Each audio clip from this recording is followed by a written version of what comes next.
Hello all, శ్రావణ మాసం వచ్చేసింది కదా. అందరూ పూజలతో బిజీగా ఉన్నారా?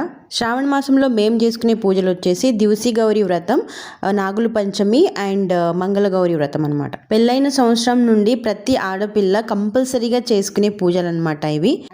ఇవి పూజలు కాదు, వ్రతాలు అనమాట. దివసి గౌరీ వచ్చేసి పెళ్ళైన సంవత్సరం నుంచి 10 years చేస్తారు. తర్వాత నాగుల పంచమి వచ్చేసి ఒక్కొక్కరు 7 years, ఒకరు 8 years, ఒకరు 9 years చేస్తారు. అండ్ మంగళ గౌరీ వచ్చేసి 5 years చేస్తారు అనమాట పెళ్ళైన సంవత్సరం నుంచి. కొత్తగా పెళ్ళైన వాళ్ళు మంగళ గౌరీ చేసేటప్పుడు పెద్ద ఈవెంట్ లాగా చేసుకుంటారనమాట. శ్రావణ మాసం మొత్తంలో 5 మంగళవారాలు చేయాలి. అవి 5 years చేయాలి. మొదటి సంవత్సరం మాత్రం ఒక మంగళ గౌరీ వాళ్ళ అమ్మ వాళ్ళ ఇంట్లో, ఒక మంగళ గౌరీ అత్తవారింట్లో గ్రాండ్ గా చేస్తారనమాట. మిగిలిన 3 మంగళవారాలు వచ్చేసి ఎవరంతట వాళ్ళు చేసేసుకోవాలి. ఒకవేళ 4 మంగళవారాలే వస్తే పర్టికులర్ మంగళవారాల్లో చేయలేకపోతే ఫ్రైడే చేసుకోవచ్చు. ఇవి కంపల్సరీగా ఎంత బిజీగా ఉన్నా 5 years చేయాలన్నమాట. ఈ వ్రతాలు చేయడం వల్ల తను అడుగుపెట్టిన ఇంట్లో సౌభాగ్యం, శాంతి, అభివృద్ధి, అష్ట ఐశ్వర్యాలు లభించాలని ప్రతి ఆడపిల్ల కోరుకొని వ్రతం చేస్తుంది. తర్వాత శ్రావణ మాసంలో చేసే ఇంకో వ్రతం వచ్చేసి వరలక్ష్మి వ్రతం. మంగళగౌరి చేయడం అయిపోయిన తర్వాత వరలక్ష్మి వ్రతం చేసుకోవచ్చు. ఈ వ్రతాలన్నీ అందరింట్లో ఉండకపోవచ్చు. కొందరింట్లో ఉంటాయి, కొందరింట్లో ఉండవు.